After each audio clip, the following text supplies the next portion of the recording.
ท่านกำลังติดตามรับฟังสถานีวิทยุกระจายเสียงพระพุทธศาสนาแห่งชาติและสังคมคลื่นเพื่อการศึกษาพระพุทธศาสนาและวัฒนธรรมระบบ FM 104.5 เมกะเฮิรตซ์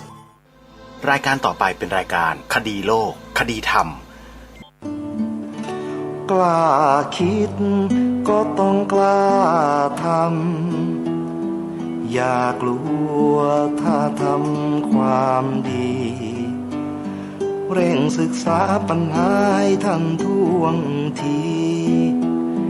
เมืองไทยจะพัฒนากว่านี้รายการดีๆคดีโลกคดีธรรมขอรำพันบรรยายความคิด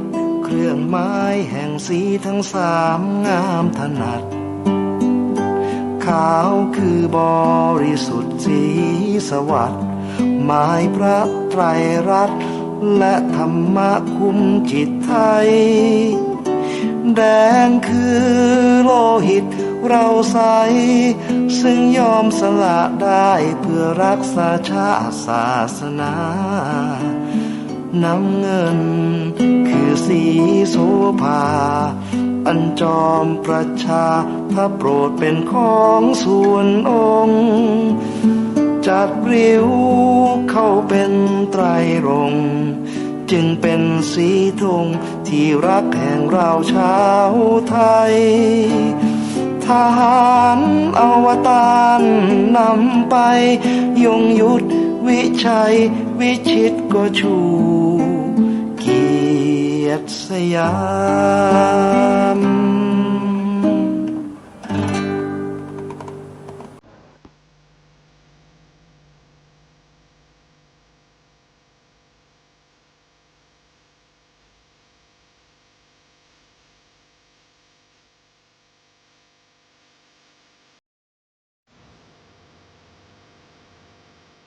ขอกราบถวายความนอบน้อมแด่พระรัตนตรัยถวายความเคารพพระมหาเถระพระเถรานุเถระทุกท่านขอความสุขความเจริญในธรรมจงบังเกิดมีแด่ท่านสาธุชนที่กำลังติดตามรับฟังรายการจากสถานีวิทยุแห่งนี้ทุกท่านขอนำท่านผู้ฟังเข้าสู่รายการคดีโลกคดีธรรม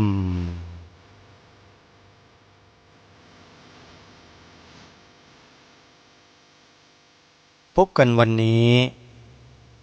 วันแรม13 ค่ำเดือน 8วันนี้ตรงกับวันศุกร์ที่2 สิงหาคมพระพุทธศักราช 2567 รายการคดีโลกคดีธรรมมาพบกับสาธุชนเป็นปกติทุกวันจันทร์ถึงวันศุกร์และวันเสาร์อาทิตย์ทางสถานีวิทยุพระพุทธศาสนาแห่งชาติคลื่นต่างๆมีสถานีวิทยุที่ออกอากาศตามเวลาดังนี้เวลา 9 นาฬิกาออกอากาศทางสถานีวิทยุบริการสาธารณะ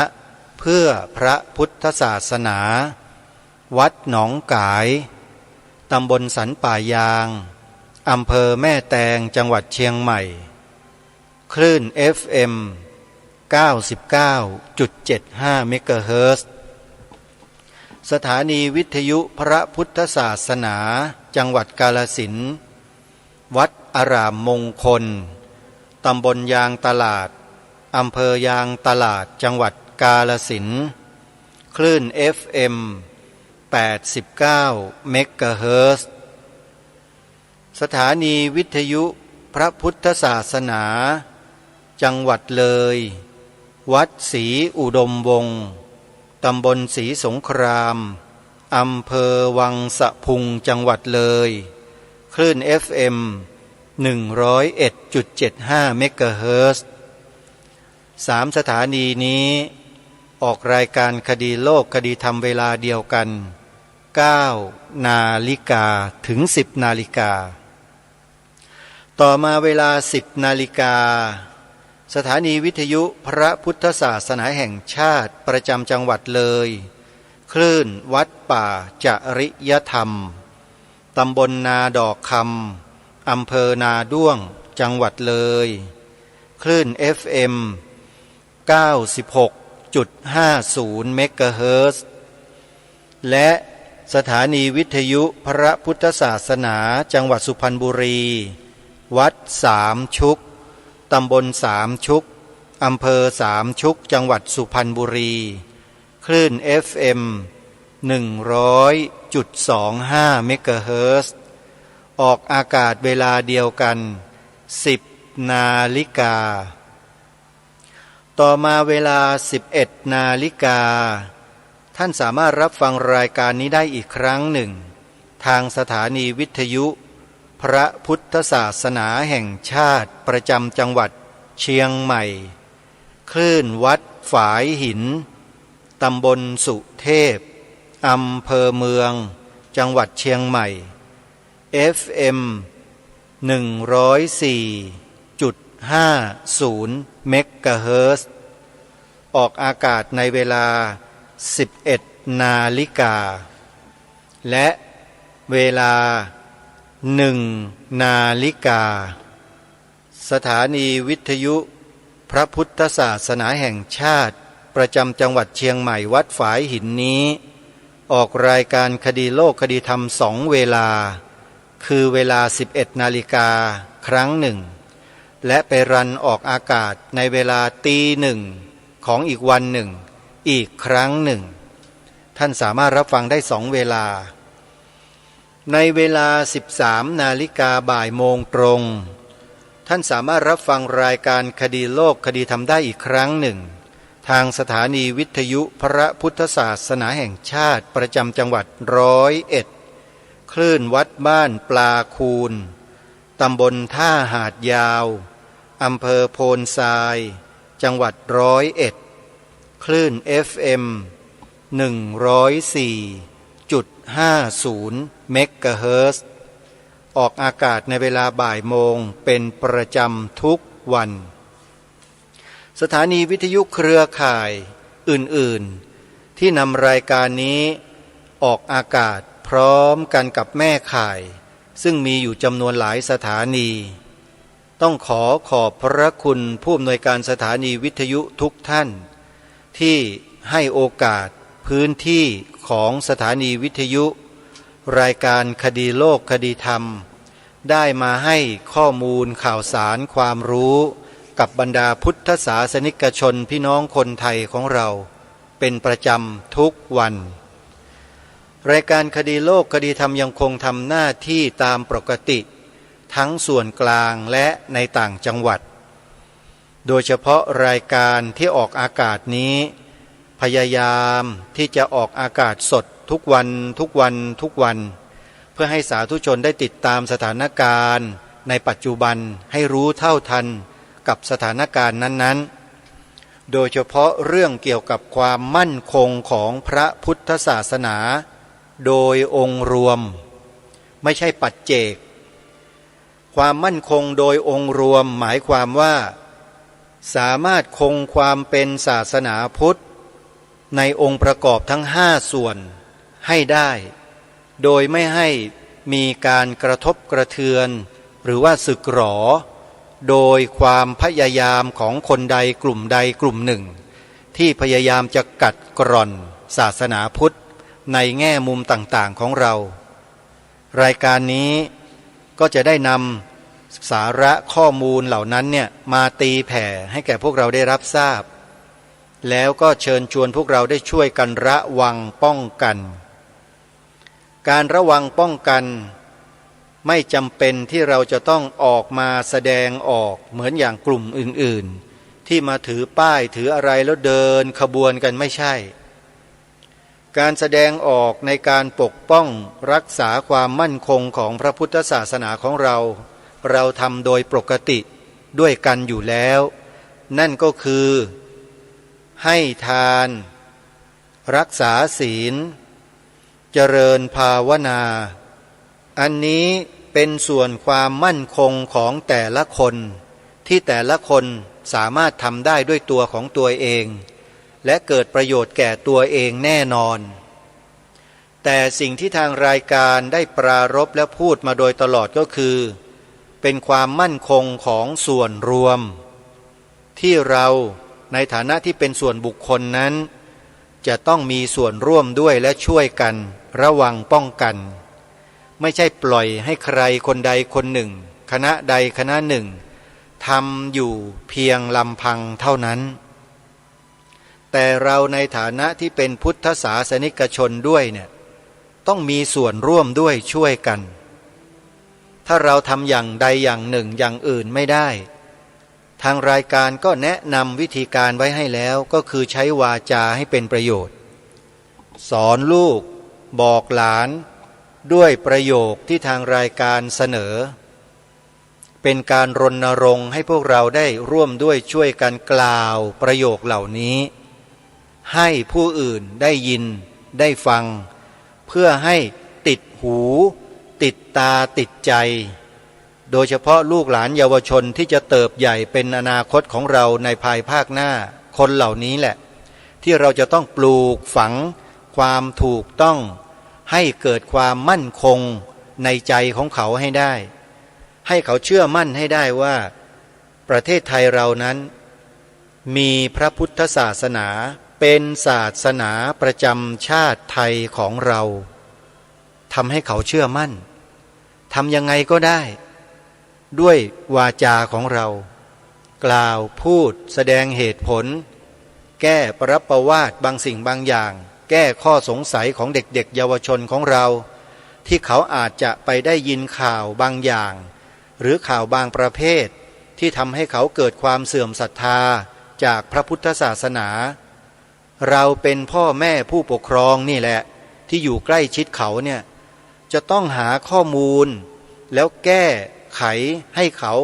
กลับจิตกลับใจอย่าให้เขาถูกทำลายศรัทธาตรงนั้นให้ได้มันเป็นหน้าที่โดยตรงของพ่อแม่ผู้ปกครองทั้งหมดรายการคดีโลกคดีธรรมนั้นทำในส่วนของความมั่นคง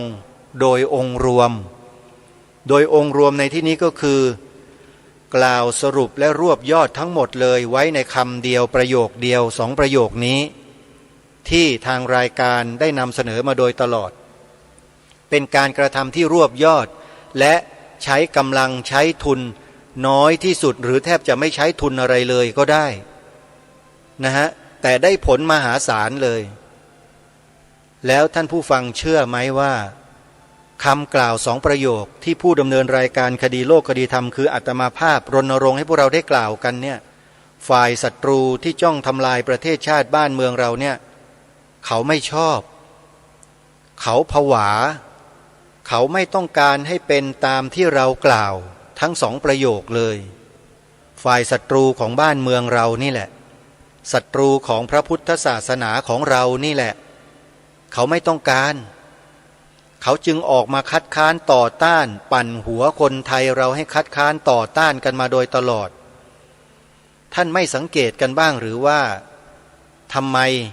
ชาวพุทธด้วยกันแท้ๆจึงปฏิเสธต่อต้านคัดค้านความเป็นศาสนาพุทธในฐานะที่เป็นศาสนาประจำชาติไทยของเราเคยตั้งข้อสังเกตและสงสัยคนเหล่านี้บ้างไหมว่าเป็นคนไทยเป็นชาวพุทธแท้ๆแต่กลับมาต่อต้านสิ่งที่บรรพบุรุษตัวเองสละเลือดเนื้อชีวิตรักษามาเคยสงสัยคนพวกนี้บ้างไหมโยมสงสัยแต่อาตมาภาพมันใช่เหรอโยมมาสงสัยอาตมาทำไม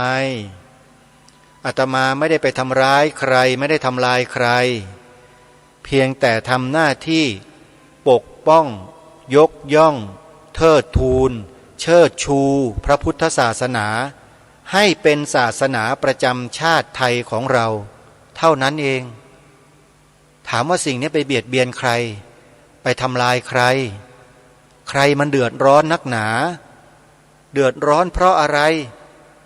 มีเหตุผลไหม นี่คือสิ่งที่ต้องการให้เราพี่น้องชาวพุทธและคนไทยเราทุกวันนี้รู้จักใช้สติและปัญญาขบคิดพิจารณาในข้อนี้ให้เห็นแจ้งด้วยตัวเองอย่าไปฟังความคนอื่นให้มากฟังความคนอื่นให้มากเนี่ยมันก็มากเรื่องแล้วก็เปลืองความทางรายการได้อัญเชิญมาแล้วสรุปลงหมดแล้วว่าต้องแบบนี้แล้วอย่างนี้แล้วเราก็ยังไม่มั่นใจอีกยังไปฟังฝ่ายตรงข้ามคัดค้านต่อต้านไม่เห็นด้วยแล้วก็เลยเถิดไปว่าชวนคนอื่นมาต่อต้านด้วยไม่เห็นด้วยเข้าไปอีกแล้วชาวพุทธที่ไปหลงไปเชื่อคนพวกนั้นไปคล้อยตามคนพวกนั้นน่ะก็ขาดปัญญาสัมมาทิฏฐิจริงๆไม่มีปัญญาสัมมาทิฏฐิเอาเสียเลยไม่รู้เลยว่าอะไรควรอะไรไม่ควรจริงหรือไม่ทางรายการไม่ได้ไปเบียดเบียนไม่ได้ไปด่าทอว่าใครสักนิดนึงจัดรายการมาเนี่ยไม่เคยไปชี้หน้าด่าว่าคนโน้นคนนี้ศาสนานั้นศาสนานี้ว่าเลวว่าชั่วอย่างนั้นไม่มีเลยไม่เคยกล่าวคำพวกนี้เลยโยมมีแต่ยกตัวอย่างแล้วตั้งเป็นคำถามให้ฟังว่าเหตุการณ์ที่ไม่ควรเกิดไม่ควรมีในบ้านเมืองไทยเราเนี่ยท่านทั้งหลายเชื่อว่ามีไหมเช่นเอาหินไล่เคลี้ยงพระนำอุจจาระใส่บาตรพระถมน้ำลายใส่พระไล่ตีไล่ฆ่าไล่ฟันไล่แทงไล่ยิงเอาระเบิดมาวางให้พระมรณภาพในขณะบิณฑบาตท่านว่าเหตุการณ์เหล่านี้มีไหมในประเทศไทยมีหรือยังก็ถามอยู่แค่นี้แหละไม่ได้ไปว่าใครนี่ถามว่ามันมีไหมแล้วท่านเชื่อหรือยังว่าชาวพุทธเราถูกกระทำอย่างไรเชื่อหรือยังก็แค่นี้เองไม่ได้ไปด่าไปว่าใครสักหน่อยแต่ก็มีคนมาหาว่าอาตมาไปด่าไปว่าเขาไอ้นู่นไอ้นี่ต่างๆนานาไอ้นี่มันเข้าทำนองว่าฟังไม่ได้สับแล้วจับไปกระเดียดโบราณเขาว่านะพวกนี้หูประเภทหูเบาพวกหูเบาเนี่ยเยอะนะใครพูดอะไรหน่อยก็เชื่อเข้าไปหมดแต่สิ่งที่ทางรายการอัญเชิญมาจากพระโอษฐ์ขององค์พระมหากษัตริย์แท้ๆกลับไม่เชื่อน่าคิดไหมลองคิดดูสิว่าเอ๊ะทำไมเราถึงไม่เชื่อเพราะอะไรทั้งที่พระครูท่านก็บอกว่าเป็นพระราชดำรัสพระบรมราโชวาทเป็นพระราชนิพนธ์ของล้นเกล้าพระองค์นั้นพระองค์นี้คือองค์พระมหากษัตริย์ของเราแต่ทำไมจึงไม่เชื่อถามตัวเองดูท่านเพราะเราไปฟังคนอื่นฟังใครมาแล้วใครคนนั้นคือใครล่ะใครล่ะท่านไปศึกษาหาข้อมูลดูให้ดีว่าคนพวกนั้นคือใคร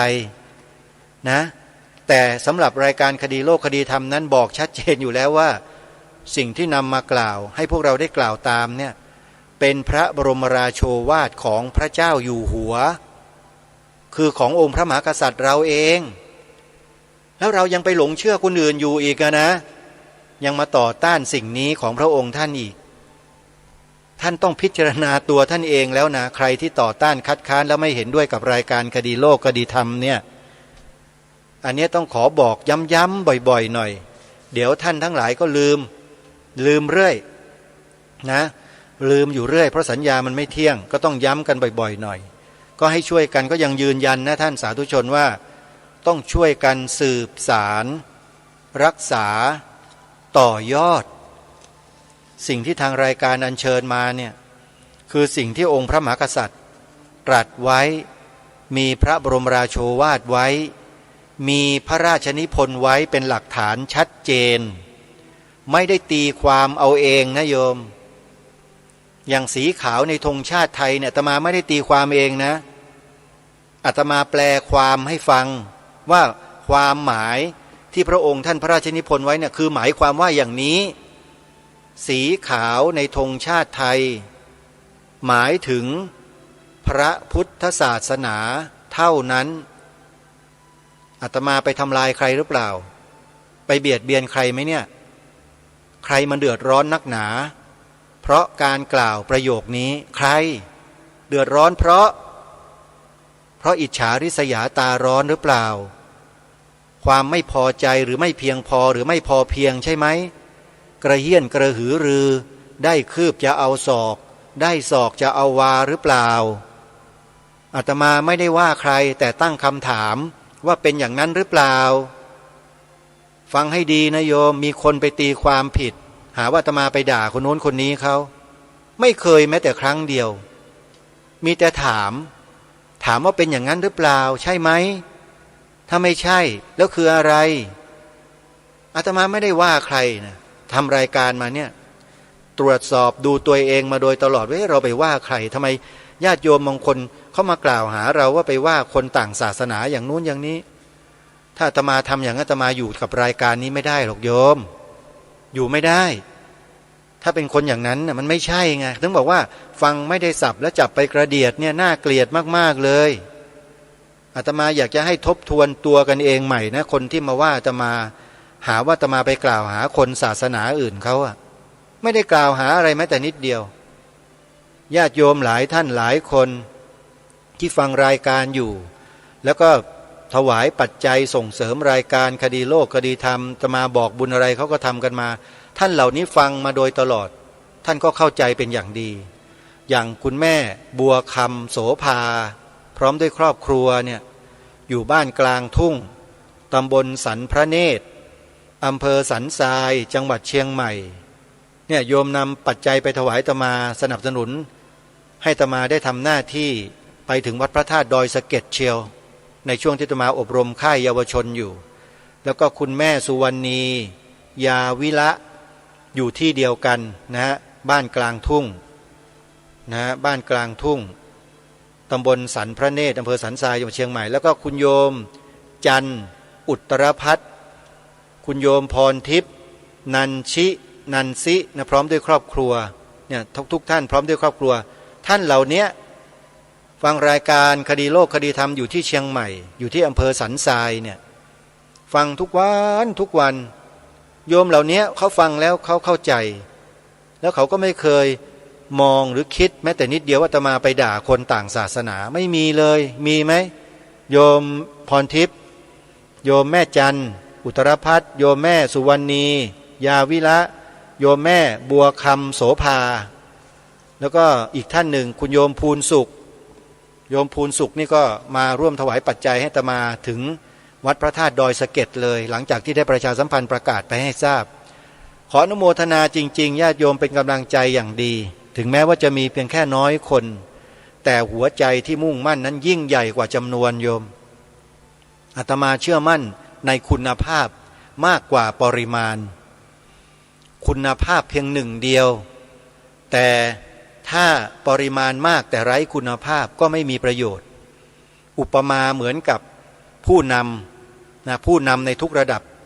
ถ้ามีคุณภาพก็จะทำให้งานการสังคมประเทศชาตินั้นเดินไปข้างหน้าเป็นอย่างดีแน่นอนจะไม่ล้มเหลวแต่ถ้าหากผู้นำนั้นไม่มีคุณภาพ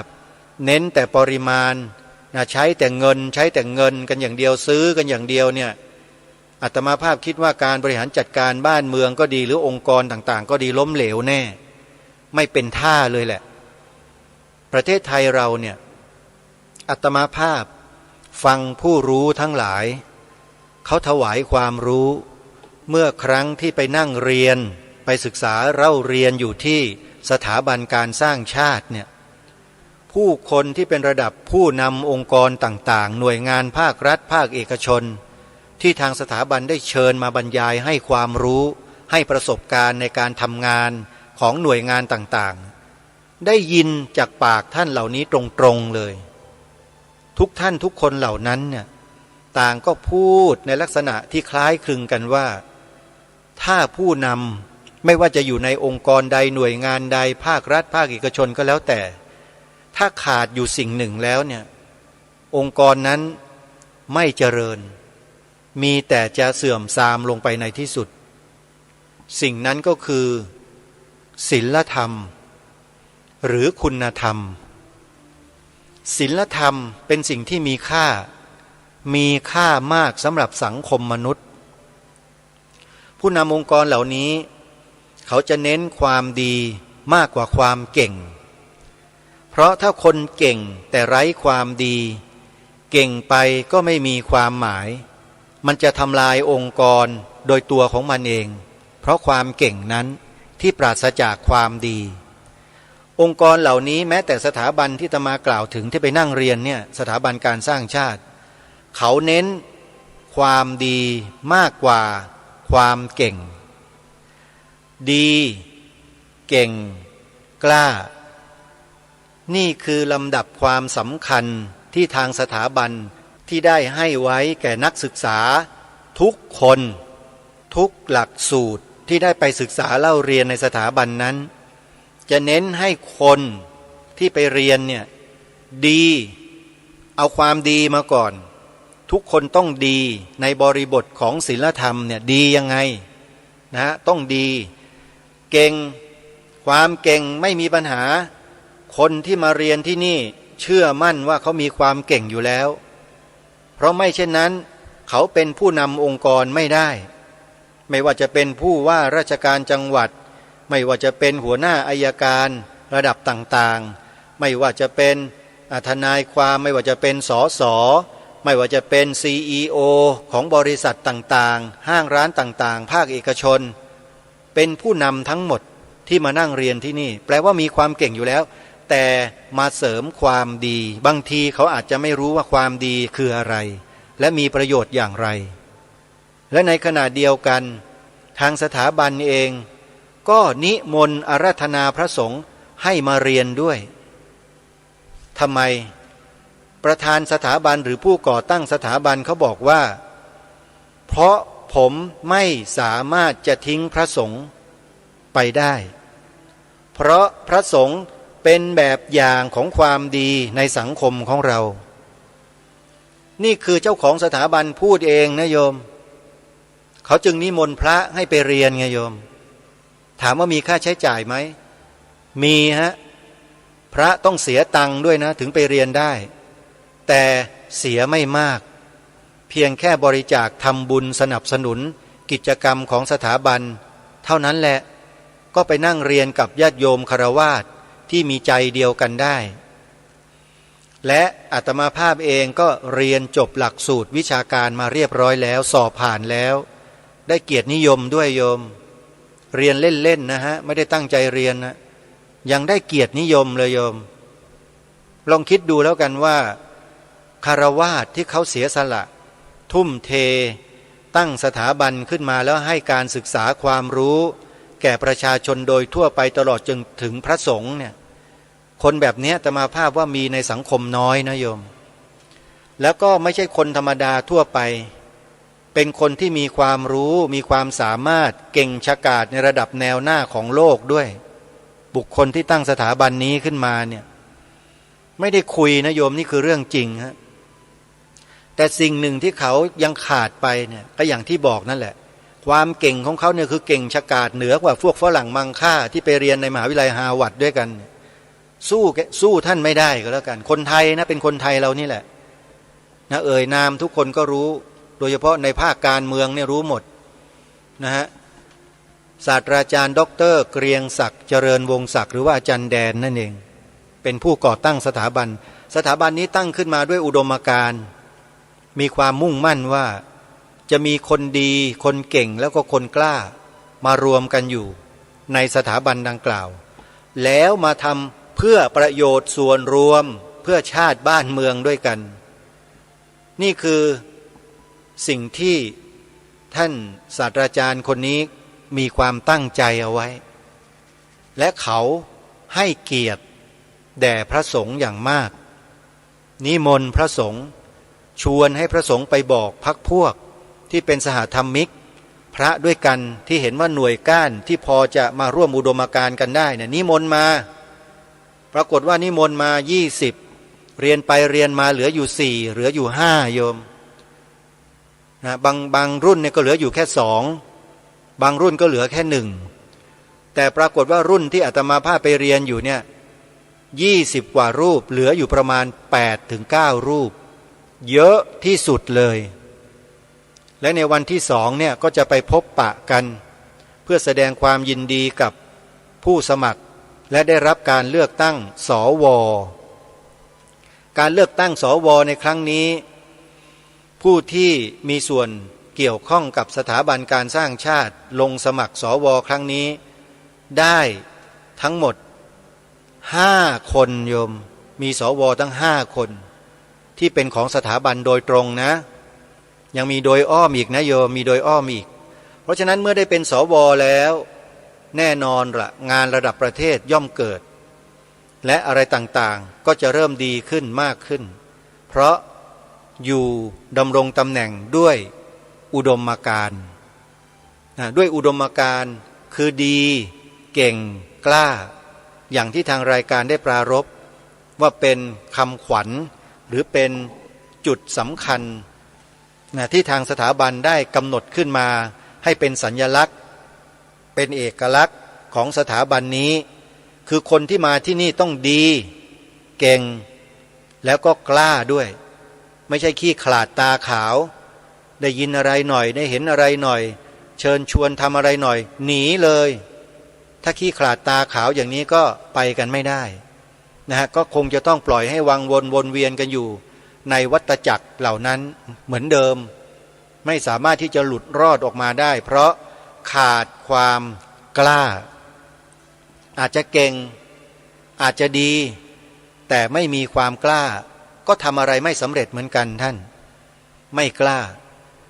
มั่นใจตัวเองความกล้านี่คือความมั่นใจตัวเองฮะเมื่อมั่นใจตัวเองแล้วก็สามารถที่จะพูดจะคิดจะทำอะไรก็ได้ความสำเร็จมันสำเร็จไปแล้วครึ่งหนึ่ง50%นู่นน่ะและที่เหลือไม่ต้องพูดถึงมากน้อยไม่เป็นไรแต่ขอให้มีความมั่นใจว่าตัวเราเองเนี่ยดีเก่งแล้วก็กล้าจริงเพราะฉะนั้นมีอุปสรรคมีปัญหาอะไรเนี่ยวิ่งเข้าใส่อย่างเดียวไม่เคยกลัวเข้าใส่เพื่อเข้าไปแก้ปัญหานั้นให้สำเร็จปัญหาก็มีไว้ให้แก้ท่านผู้ฟังไม่ได้มีไว้ให้วิ่งหนีนะโยมอาตมาภาพ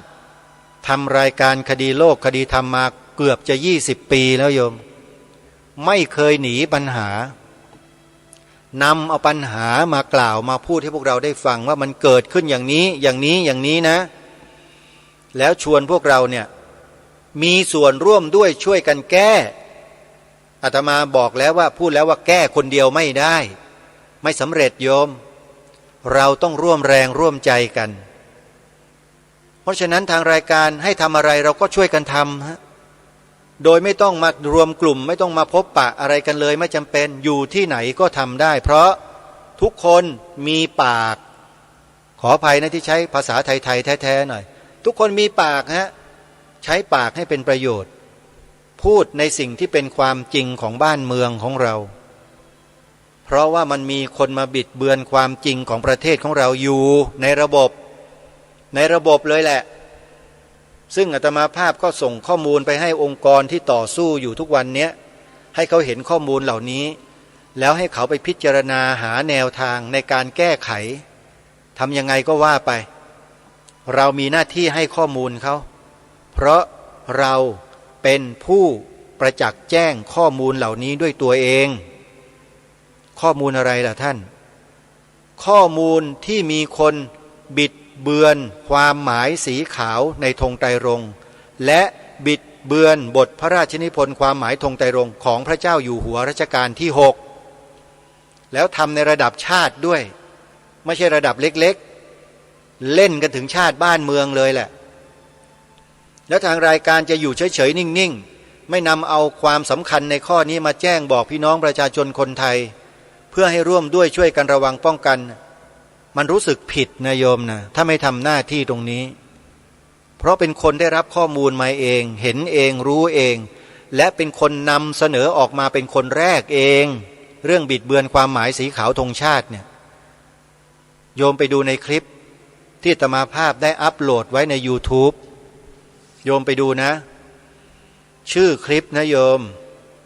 ฟังให้ดีแล้วจดไว้ไปเปิดดูแล้วฟังอาตมาให้สัมภาษณ์ผู้อำนวยการพิพิธภัณฑ์ธงชาติไทยคนปัจจุบันเนี่ยเขาขอสัมภาษณ์อาตมาไม่ได้ไปกระเสือกกระสนดิ้นรนกระเฮี้ยนกระหือรืออยากจะไปสัมภาษณ์เขานิมนต์จึงไปโยม นิมนต์ตั้งแต่แรกนิมนต์ปีพระพุทธศักราช2556อาตมาไปให้สัมภาษณ์ปีไหนโยมทราบไหม2558หลังจากนั้นไป2 ปีจึงไปให้สัมภาษณ์อาตมาภาพมีเหตุผลว่าทำไมจึงไม่ให้สัมภาษณ์ปี56มีเหตุผลเฉพาะตัวโยมไม่สามารถจะพูดจะบอกในที่นี้ได้แต่พอปี58ไปเลยฮะเดินไปที่พิพิธภัณฑ์ธงชาติไทยซอยลาดพร้าว43ใครสนใจจะไปดูพิพิธภัณฑ์นี้ว่ามีอยู่จริงหรือเปล่าไปที่ซอยลาดพร้าว43โยมไปได้เลยไปดูได้และผู้อำนวยการพิพิธภัณฑ์ธงชาติไทยคนปัจจุบันยังมีชีวิตอยู่คนที่สัมภาษณ์อาตมาเนี่ยและไปสัมภาษณ์ที่นั่นแหละไปสัมภาษณ์ที่นั่นเลยนะฮะโยมไปดูคลิปนะอาตมาอัปโหลดไว้ใน YouTube ชื่อคลิปบิดเบือนธงชาติ4 พยางค์แค่นั้นเองบิดเบือนธงชาติแค่นี้ก็เจอคลิปนี้แล้วโยมจะเห็นหน้าอาตมาลอยละล่องอยู่หน้า YouTube นั่นแหละแล้วโยมไปฟังให้ดีๆฟังกันหลายๆรอบหน่อยนะอย่าฟังไม่ได้สับแล้วจับมากระเดียดอีกล่ะอันนี้เตือนกันเฉยๆโยมอาตมาเป็นคนปากตรงๆอย่างนี้แหละขอเข้ามาด้วยเพราะว่าเป็นห่วงประเทศชาติบ้านเมืองมากกว่าตัวเองโยมจึงมาทำรายการลักษณะเช่นนี้เนี่ย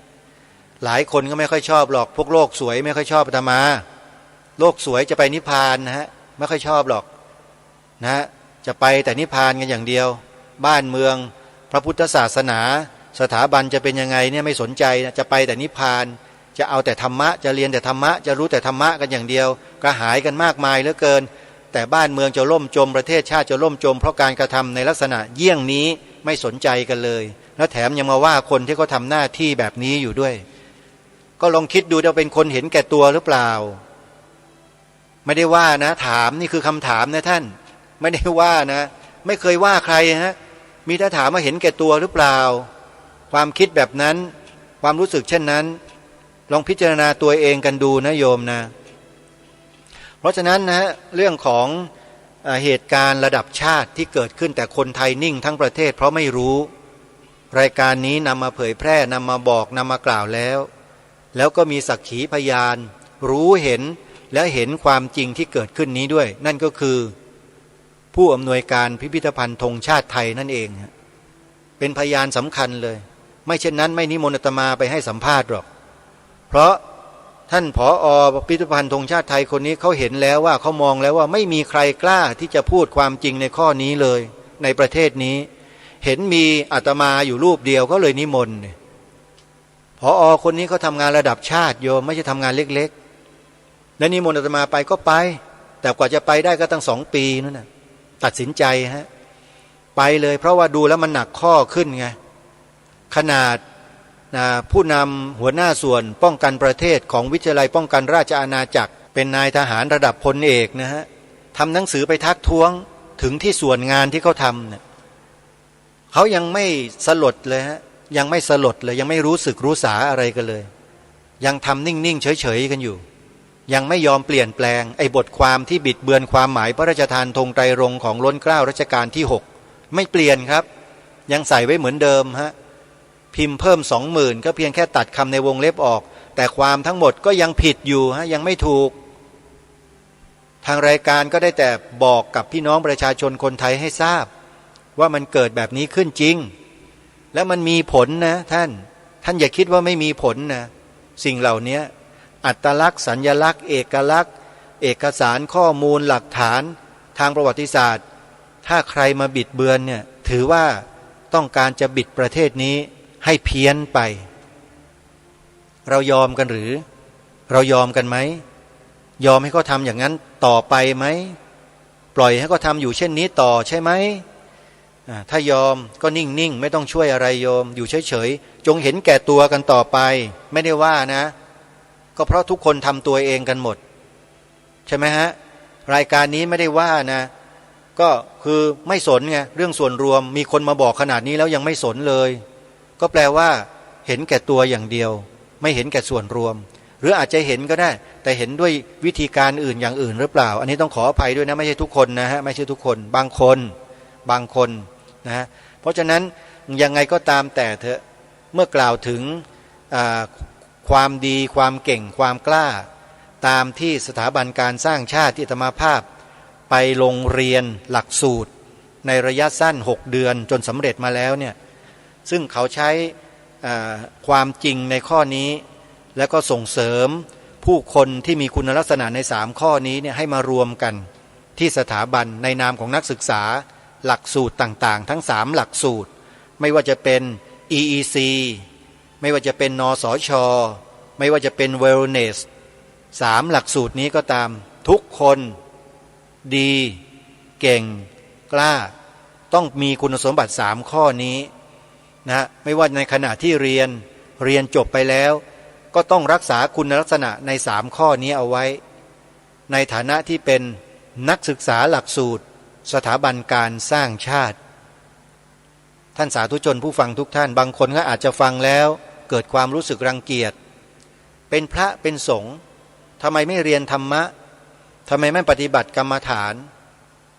โยมรู้ได้ไงว่าอาตมาไม่ได้เรียนรู้ได้ไงว่าไม่ปฏิบัติโยมรู้ดีเหรออย่ามารู้ดีกว่าอาตมาสิโยมอาตมาเนี่ยนักปฏิบัติตัวยงเลยโยมทราบไหม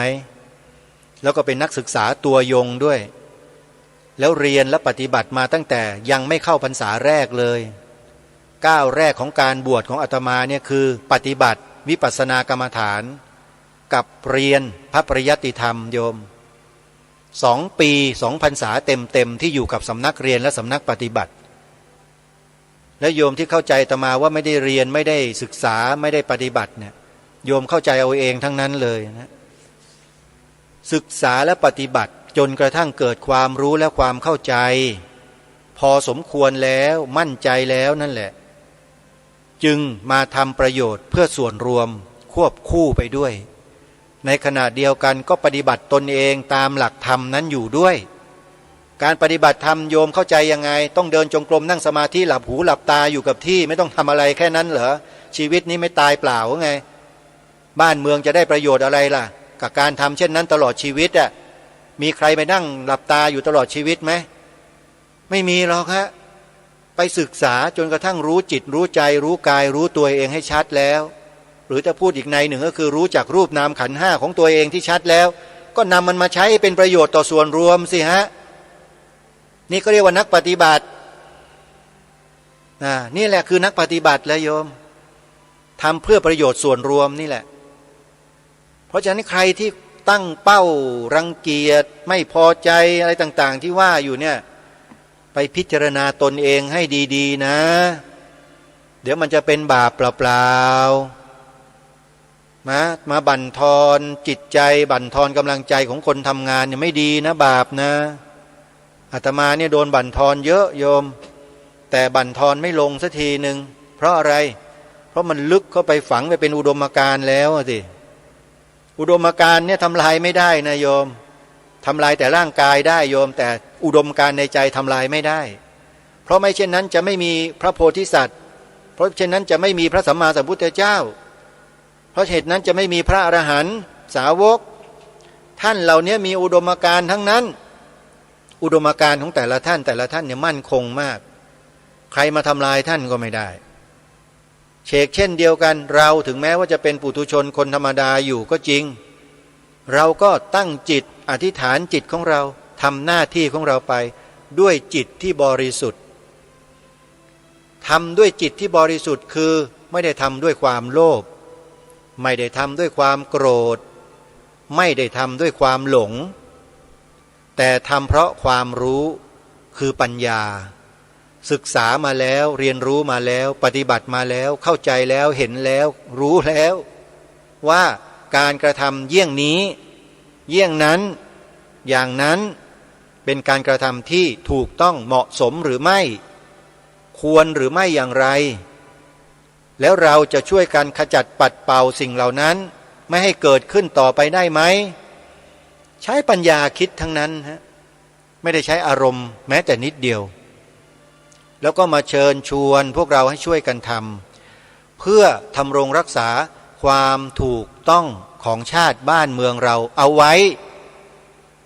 ความถูกต้องของชาติบ้านเมืองคืออะไรล่ะก็คือสิ่งที่ให้พูดกันสองประโยคนั่นแหละ